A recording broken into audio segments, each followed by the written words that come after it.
Olá, muito boa noite para você. Bem-vindo ao Jornal da Guará desta terça-feira. Eu já começo te contando que a polícia já tem um suspeito do assassinato de um funcionário de um laboratório em São Luís, identificado como Jorge Silva. O crime aconteceu ontem no bairro Santa Bárbara.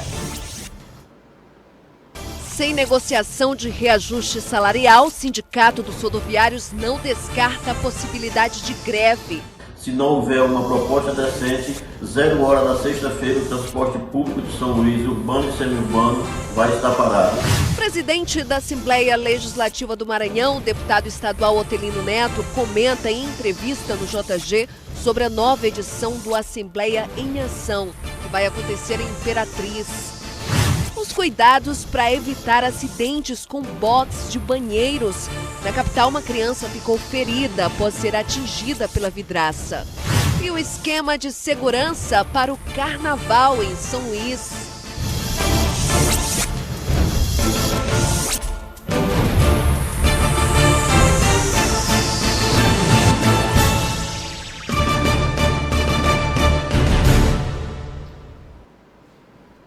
A polícia já tem um suspeito do assassinato de um funcionário de um laboratório em São Luís, identificado como Jorge Silva. O crime ocorrido na manhã de ontem, no bairro Santa Bárbara, pode ter sido cometido por um homem que também é suspeito de matar o irmão da vítima.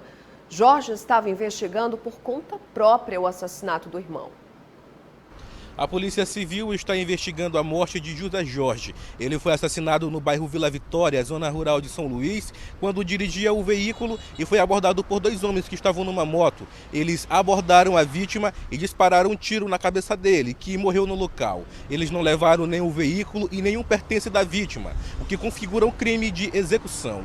A Polícia Civil, assim, inicialmente vai por essa linha de investigação. Já foram ouvidas algumas pessoas e a gente já tem uma linha, já tem um suspeito de quem poderia ter feito isso, né? Mas a gente não pode falar agora quem é esse suspeito, até porque, como está iniciando a investigação, seria um pouco leviano, né? E também por uma questão estratégica de, no caso, esse suspeito ficar sabendo, né, que já está sendo investigado, provavelmente irá fugir e fica mais difícil ainda a captura dele. A polícia agora vai colher várias provas, como câmeras de vídeo monitoramento na região e também ouvir familiares e pessoas próximas à vítima. Vão ser ouvidos alguns parentes da esposa, já sabemos que tem câmeras lá no local, o local de crime já passou essa informação para a gente, a equipe de local de crime. Eduardo Gomes, para o Jornal da Guará. E quem precisa de transporte público, veja isso. Há possibilidade de greve que pode acontecer a partir desta sexta-feira. Quem disse isso foi o presidente do Sindicato dos Rodoviários, Isaías Castelo Branco. O vídeo já circula nas redes sociais. O motivo de uma possível greve seria a falta de reajuste nos salários. Mais uma vez, mandaram uma contraproposta que vem, na verdade, retirando o que nós já temos de direitos, querendo acabar com o nosso plano de saúde, acabar com o ticket de alimentação para cobrador, oferecendo apenas R$200 no ticket de alimentação dos cobradores. Isso é um afronto à categoria, nós não podemos de maneira alguma permitir uma palhaçada desse tipo para com a categoria. Mediante essa proposta irresponsável, nós queremos informar todos os trabalhadores, assim também como usuários do transporte, que estamos aguardando qualquer que seja a mediação junto ao Ministério Público, à Justiça do Trabalho, para podermos levar uma proposta decente aos trabalhadores. Caso isso não aconteça, nós já estabelecemos o prazo de 72 horas. Se não houver uma proposta decente, 0 hora da sexta-feira, o transporte público de São Luís, urbano e semiurbano, vai estar parado. Se não houver proposta para nós negociarmos com a categoria, o sistema vai parar 0 hora de sexta-feira. Bom, a gente vai ficar acompanhando aí para ver se vai realmente acontecer essa paralisação dos rodoviários, se os ônibus vão parar de circular, se há possibilidade também de negociação ainda no decorrer dessa semana. A gente torce para isso, afinal, ninguém pode ficar sem transporte público aqui na capital. São milhares de pessoas que dependem disso todos os dias para ir trabalhar, estudar, enfim. Agora a gente quer te chamar a atenção para os riscos de acidentes dentro do banheiro com box. Infelizmente, o acidente já aconteceu e acende esse alerta. Uma criança ficou ferida depois que o vidro caiu sobre ela. Vamos ouvir um especialista. Aí você já fica de olho aí nas dicas. A tarde do último domingo foi de tensão para a Jéssica. O vidro do box do banheiro do apartamento onde mora despencou em cima do filho dela, de apenas 2 anos e meio. No momento que a gente foi ao banheiro para eu dar o banho nele, ele abriu a porta do box com muita força. E eu já me assustei e já pedi para que ele tivesse cuidado. Só que na hora que eu fui sair do box com ele e ele foi segurar o box, a porta de vidro para poder sair, foi quando tudo aconteceu.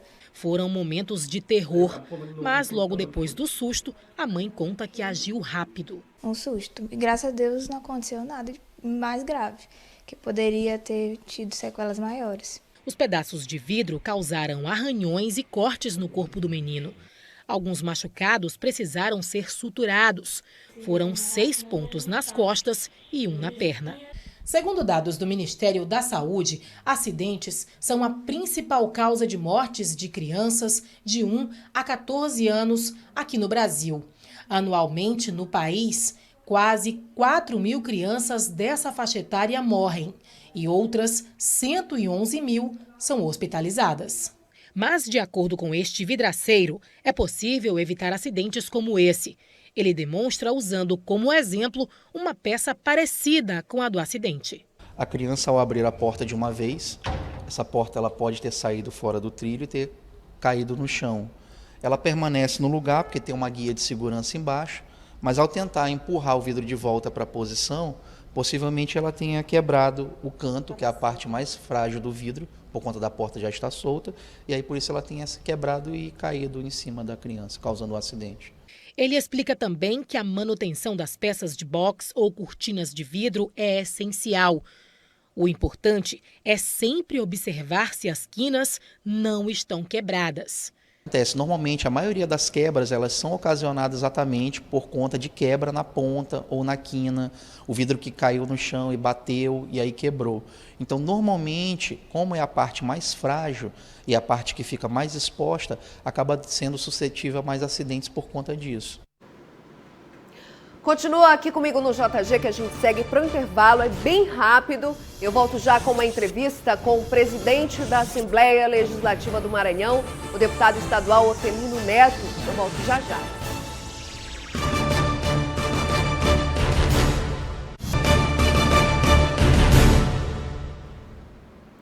De volta com os destaques da política, na sessão da Assembleia Legislativa, hoje o assunto foi imposto.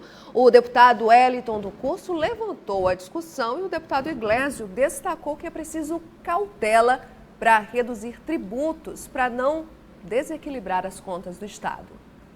A sessão desta terça-feira na Assembleia Legislativa seguia tranquila e rápida. Antes mesmo das 11 da manhã, ela foi encerrada. Levava a crer que não haveria nenhum destaque especial. Isso até o deputado Wellington do Curso subir à tribuna no expediente final. Entre uma colocação e outra, ele chamou a atenção do deputado Iglesio, que entrou em debate sobre o assunto. Aumentou os impostos maranhenses. Hoje nós temos uma alta carga tributária. Quem padece com isso são os pequenos empresários, lojistas, pequenos comerciantes. O ICMS, por exemplo, do combustível, hoje ele rende 2,5 bilhões por ano ao governo do Estado. E aí eu fico a me perguntar onde quem defende essa ideia de zerar os combustíveis, o ICMS dos combustíveis, acha que vai aparecer dinheiro para, por exemplo, fazer a reforma tão necessária de um centro como esse. Para o deputado Iglesio, a redução de impostos não pode ser feita no calor de discussões políticas. Lembrou que é preciso muita responsabilidade com mudanças na tributação, principalmente porque é de lá que vem a maior renda para a execução de serviços públicos. Eu não gosto também, da mesma forma, de pagar impostos caros, mas a gente tem que discutir uma forma de reduzir de uma maneira responsável para que o Maranhão não pare. O Estado precisa, nós demos aumento agora para os funcionários da educação, a gente precisa pensar em dar aumento para os funcionários da saúde, a gente precisa pensar em aumentar a quantidade de obras públicas, isso se faz com recursos, com arrecadação, e quem tem responsabilidade não chega aqui chutando o pau da barraca e dizendo que vai zerar tudo, porque isso é irresponsabilidade, isso é coisa que a gente não é. Para o Wellington, é possível reduzir o valor dos impostos e não diminuir o caixa se algumas medidas forem tomadas. Zerar não seria alternativa, até porque nós teríamos que ter outras contrapartidas. Mas a redução ela é possível, até porque você faz a redução dos impostos, mas em contrapartida você faz o quê? Você reduz a quantidade de secretarias, você reduz a quantidade de cargos comissionados, você reduz a quantidade de dinheiro que é gasto com propaganda. Então você tem outros mecanismos, outros meios administrativos para suprir essa redução da carga tributária. Agora, eleições municipais, pelo menos 6 deputados estaduais podem disputar a Prefeitura de São Luís, entre eles o deputado Elito do Curso, que você acabou de ver na reportagem, que ainda não definiu a situação dele dentro do PSDB para estas eleições. Nós conversamos com um parlamentar que garantiu que será pré-candidato dentro ou fora da legenda. Continuo pré-candidato a prefeito de São Luís, ainda estou no PSDB, continuo pré-candidato a prefeito de São Luís. E os próximos dias, o mês de fevereiro e o mês de março, são essas definições que nós temos. A possibilidade de continuar mesmo partido, de mudança de partido, mas a pré-candidatura continua firme, a pré-candidatura continua a todo vapor e montando o plano de governo para que seja apresentado para a sociedade, para que nós tenhamos uma São Luís melhor para todos. O deputado Iglesio, que está sem partido, vai definir nos próximos dias a nova legenda e também confirma que vai disputar a Prefeitura de São Luís. Veja aí o que disse o deputado. Sexta-feira a gente vai fazer o anúncio do novo partido para a legenda que a gente vai definir isso até quinta-feira. Na sexta a gente vai fazer o anúncio.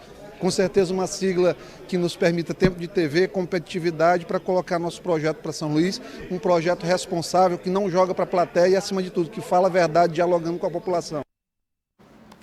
E nesta sexta-feira vai ter Assembleia em Ação na cidade de Imperatriz. O projeto leva o trabalho dos deputados para perto da população. Sobre esse e outros assuntos, eu converso aqui no nosso estúdio com o presidente da Assembleia Legislativa, o deputado Otelino Neto. Boa noite, presidente. Bem-vindo aqui ao Jornal da Guará. Boa noite, muito obrigado. E aí, está tudo pronto para a Assembleia em Ação nesta sexta-feira, lá em Imperatriz? Tá tudo. Estamos aí nos últimos detalhes, já tem, inclusive, parte da nossa equipe que já está em Imperatriz, outra parte está se deslocando já amanhã, para que o evento tenha o maior êxito possível. Nós temos nas outras edições conseguido o nosso objetivo, que é aproximar a Assembleia Legislativa da sociedade, fazer com que a população do Maranhão, mesmo nos municípios mais distantes da capital, conheça um pouco mais da Assembleia, aquilo que é produzido na Assembleia e quais são as competências do deputado estadual, não só de legislar, não só de fiscalizar o Poder Executivo, mas também de fazer indicações, propor ações do Poder Executivo de interesse dos municípios, ações na área de educação, de saúde, de melhoria urbana, enfim, o objetivo é aproximar cada vez mais a Assembleia da população. Deputado, a gente fala assim do Assembleia em Ação, que vai estar em Imperatriz nessa sexta-feira, mas ali reúne os municípios próximos, né, da região tocantina, congrega toda aquela região, né? Sim, esta edição em Imperatriz, por si só, a cidade de Imperatriz já tem grande importância no Maranhão. Afinal de contas, é a segunda maior cidade do estado, tem um potencial econômico importante para o Maranhão. E além de contemplar esta edição da Assembleia em Ação, a cidade de Imperatriz, tem vários municípios da região tocantina que estarão lá. Foram convidados prefeitos, vereadores, ex-prefeitos, foi convidada a sociedade de forma geral.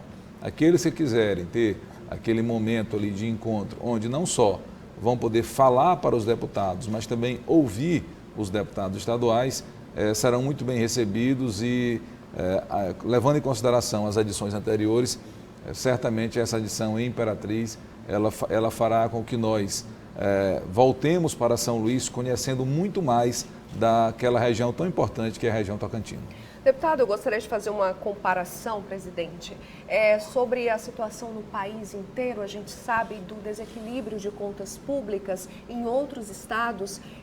Em contrapartida, a Assembleia Legislativa, no seu comando, encerrou o ano de 2019 com saldo positivo na conta, não é isso? E diante disso, esse dinheiro vai ser revertido para a compra de ambulâncias. Conta pra gente como é que foi cortar gastos em um estado em que é necessário também fazer investimentos.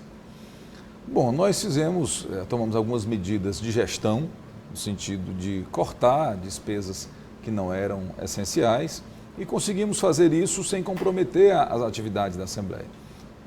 E isso aqui é importante. Não valeria a pena ter feito as medidas para reduzir gastos se essa redução comprometesse a produtividade da Assembleia. Afinal de contas, o Poder Legislativo ele é fundamental para o equilíbrio do Estado. Nós conseguimos ter essa economia e tínhamos algumas alternativas, dentre as quais deixar este recurso aplicado numa conta da Assembleia e transformar posteriormente em alguma obra dentro da própria Assembleia.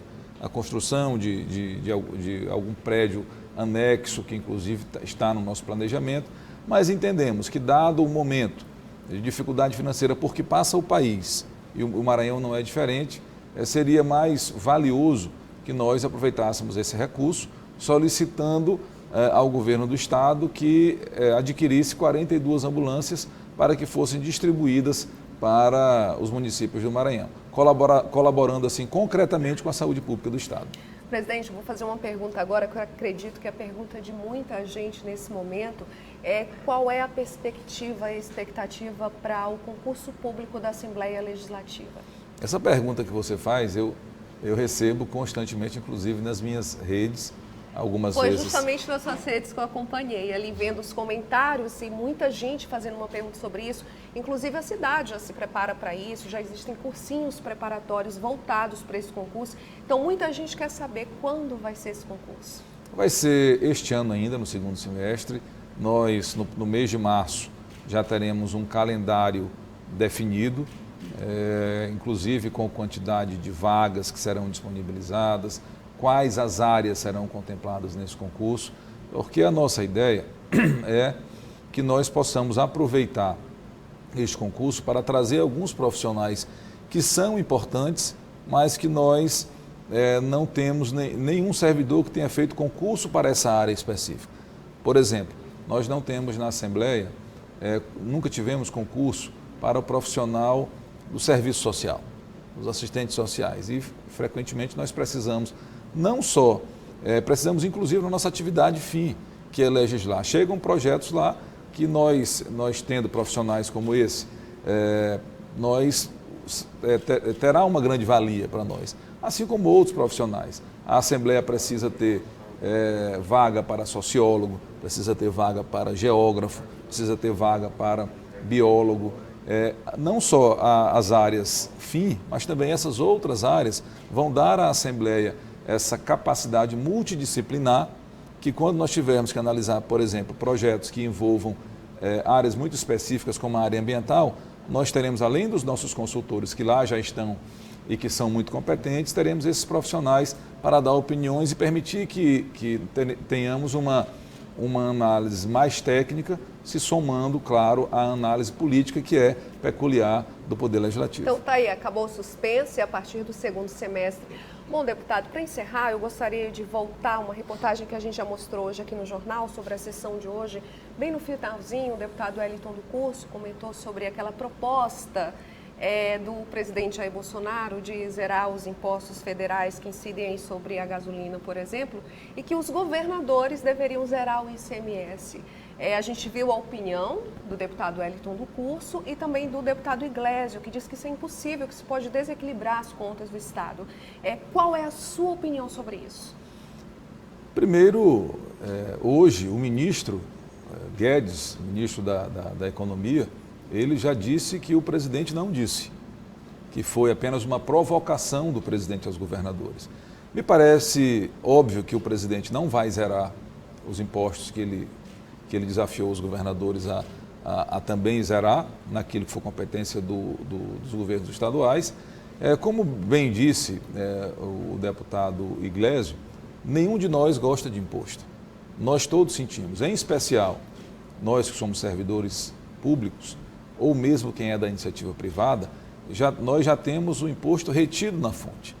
E nós, quando observamos os nossos contra-cheques, percebemos que vai ali mais ou menos 27% do nosso salário com encargos, seja impostos, seja recolhimento previdenciário. Agora, é preciso mesmo ter esse cuidado, porque os governadores poderiam dizer, tá bom, nós vamos retirar o ICMS do combustível, mas se os estados já estão com suas contas desequilibradas, tendo esta receita, qual será o impacto disso na vida das pessoas? Será que os estados terão condições de custear as despesas essenciais, funcionamento dos hospitais, funcionamento das escolas, as despesas de segurança pública, pagar salário de servidores, pagar o combustível para as viaturas estarem nas ruas fazendo a segurança pública, assim como adquirir armamento para os policiais, remunerar bem o sistema de segurança pública do Estado.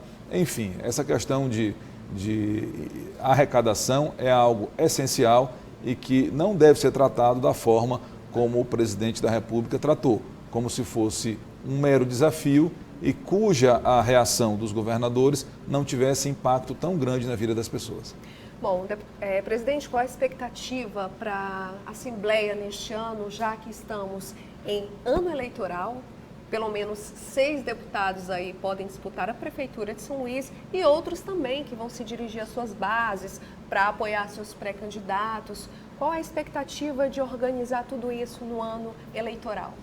Olhe, serão mais de 10 deputados candidatos. Além de São Luís, teremos outros deputados candidatos nas mais diversas cidades do Maranhão.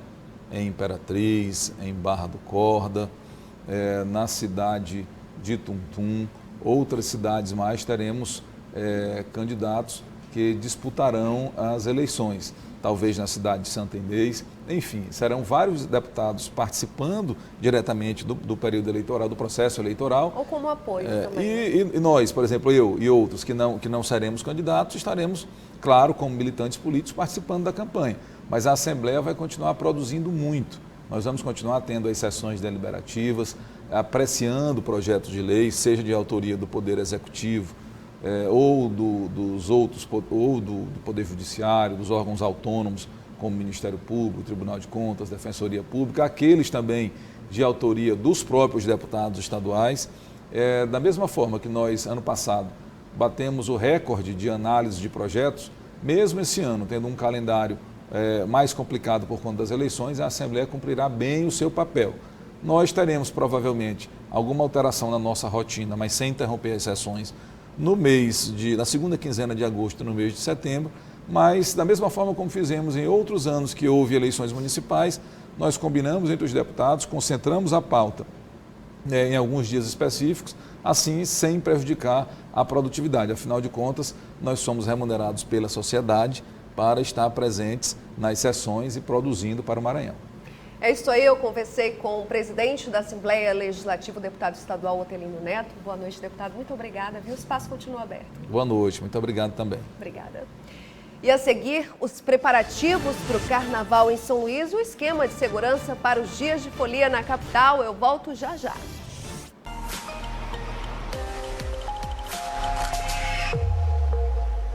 A quarta começa com baixamar de 0,1 metro a partir de 4 horas e 14 minutos. Às 10h13 tem a primeira praia-mar do dia com 6,1 metros. Às 16 horas e 33 minutos volta a baixamar com 0,1 metro. E a quarta termina com praia-mar de 6,1 metros a partir de 22 horas e 34 minutos.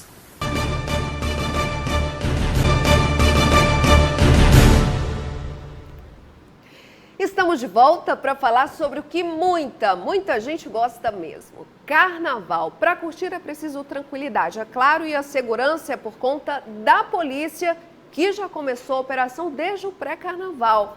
Vão ter policiais militares, civis nas ruas fazendo abordagens e também coibindo o uso de drogas.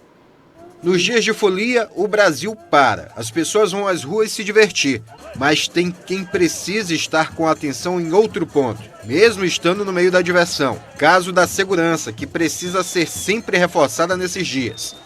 O planejamento estratégico está sendo preparado. Todos os envolvidos já participaram de reuniões no sentido de traçar linhas de ação. A Polícia Militar, por exemplo, vai estar se dividindo ao longo do foco da folia, a região central de São Luís. Serão mais de 1.000 homens e mulheres atuando em setores divididos por batalhões. Existe todo um esquema de segurança, tanto na Rua Rio Branco quanto nas transversais, que vão ser realizados com barreiras para que nós possamos fazer revistas minuciosas, tanto em contato quanto também com detectores de metal. Nós também fazemos uma segurança de circulação com o Batalhão Tiradentes, com motos. A cavalaria vai estar trabalhando em todo o entorno. A Secretaria de Trânsito e Transporte vai isolar a região a partir do meio-dia. O acesso a determinadas partes do centro só será permitido com autorização. A Polícia Civil também tem trabalhado bastante. Na Delegacia de Costumes, por exemplo, as solicitações de licença aumentaram. Se ele for utilizar o espaço público, necessita de autorização da Blitz Urbana. Se ele for utilizar um local onde haja circulação de veículo, precisa da autorização da SMTT, precisa também da autorização, em qualquer hipótese, do Corpo de Bombeiros. Outro trabalho que o delegado vai comandar é a orientação à população quanto ao uso de drogas. O pré-carnaval já tem servido de laboratório para a folia de Momo. Diversas falhas estão sendo identificadas para que possam ser corrigidas a tempo. A avaliação de todo o circuito, desde o circuito novo ali, que vai ser o Bacanga, né, o circuito do Bacanga, até a Beira-Mar, observando todos os detalhes, desde esgotos abertos, calçadas que precisam de reparos, iluminação, fios elétricos desencapados que de repente possam estar ao alcance de pessoas que desavisadas podem tocar e causar. Até esses detalhes estão sendo vistos. E o JG fica por aqui. Amanhã tem mais. É a partir de 6h30 da noite. É claro, estou aqui esperando por você. Muito obrigada pela sua companhia. Tchau.